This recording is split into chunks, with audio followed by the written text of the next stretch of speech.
Hello बच्चों, welcome to my channel. आओ हिंदी सीखें। मैं भारती जायसवाल आप लोगों को पढ़ा रही हूँ हिंदी व्याकरण। हिंदी व्याकरण में अभी हमने पढ़ा था वर्ण। वर्ण क्या है? वर्ण भाषा की वह सबसे छोटी इकाई है जिसके और टुकड़े नहीं किए जा सकते। फिर हमने पढ़ा था वर्ण दो प्रकार के होते हैं। कौन कौन से? स्वर वर्ण और व्यंजन वर्ण। स्वर वर्ण कितने हैं? 11 और व्यंजन वर्ण 33। स्वर वर्ण क्या है? स्वर वर्ण वैसे वर्ण हैं जिनका उच्चारण बिना किसी अन्य वर्णों की सहायता से किया जाता है, जैसे ओ, आ, ई। ये सारे स्वर वर्ण हैं। इनके उच्चारण के लिए हमें किसी और वर्ण की सहायता नहीं लेनी पड़ती है। लेकिन व्यंजन वर्ण जो क, ख, ग, घ होते हैं, इनके उच्चारण के लिए हमें किसी और वर्ण की सहायता लेनी पड़ती है। वो कोई और वर्ण क्या है? स्वर वर्ण।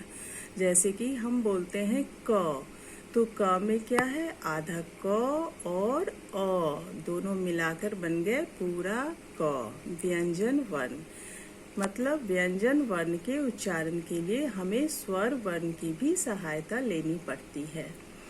तो वर्ण के दो प्रकार हो गए, स्वर वर्ण और व्यंजन वर्ण। फिर उसके बाद हमने पढ़ा स्वर वर्ण और व्यंजन वर्ण दोनों को जब हम क्रमबद्ध समूह में लिखते हैं तो ये बन जाती है वर्णमाला। अर्थात वर्णों के क्रमबद्ध समूह को वर्णमाला कहते हैं।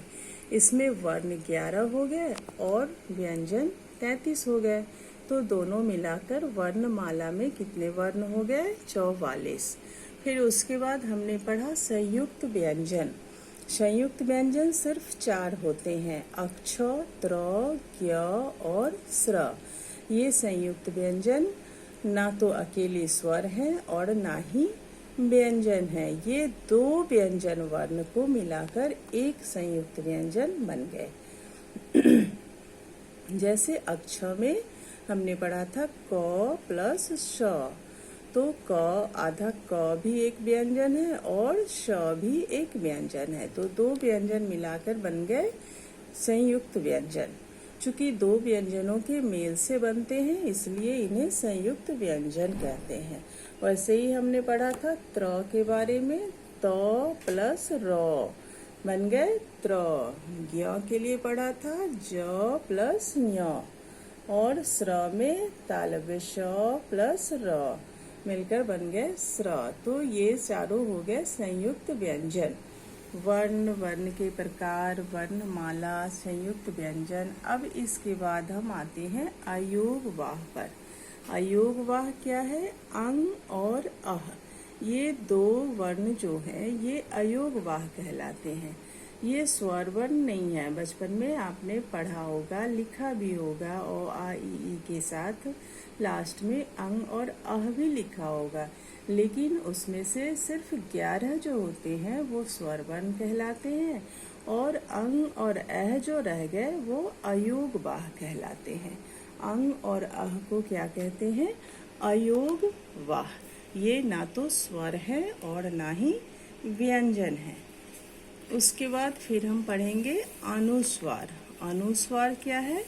आप जब लिखते हो ना मंदिर, संतरा, अंगूर, तो इन सब पे एक छोटी बिंदी जो लगी है ऊपर में, एक छोटी बिंदी, उसी को हम अनुस्वार कहते हैं। फिर आता है अनुनासिक। अनुनासिक क्या है? चंद्र बिंदु। जैसे सांप लिखा, चांद लिखा, तो स के ऊपर चंद्र बिंदु है और च के ऊपर चंद्र बिंदु है। यही चंद्र बिंदु अनुनासिक कहलाते हैं। तो अंग और अह अयोगवाह हो गए और अ के ऊपर जो बिंदी है वो अनुस्वार हो गए। और जैसे हमने सांप लिखा, चांद लिखा, इसके ऊपर जो चंद्र बिंदु है वो अनुनासिक कहलाते हैं। तो आज हमने पूरा ओ आ ई और क ख ग घ में क्या क्या चीज़ें होती हैं ये सारे हमने अलग अलग करके पढ़ लिए। स्वर वर्ण और व्यंजन वर्ण मिलाकर हम वर्णमाला बनाते हैं और उसमें 11 स्वर वर्ण होते हैं, 33 व्यंजन वर्ण होते हैं। जो बाकी रह गए अंग और अह वो अयोगवाह कहलाते हैं। ये अंग और अह ना तो स्वर है ना ही व्यंजन है। और अंग में जो छोटी मात्रा है, बिंदी है, छोटी बिंदी, वो अनुस्वार कहलाते हैं। और चंद्र बिंदु जो हम लिखते हैं, सांप, चांद और भी बहुत सारे शब्द होते हैं जिस पे हम चंद्र बिंदु लगाते हैं, वो चंद्र बिंदु वास्तव में अनुनासिक कहलाते हैं। तो आज हमारा ये वर्ण चैप्टर कंप्लीट हो गया।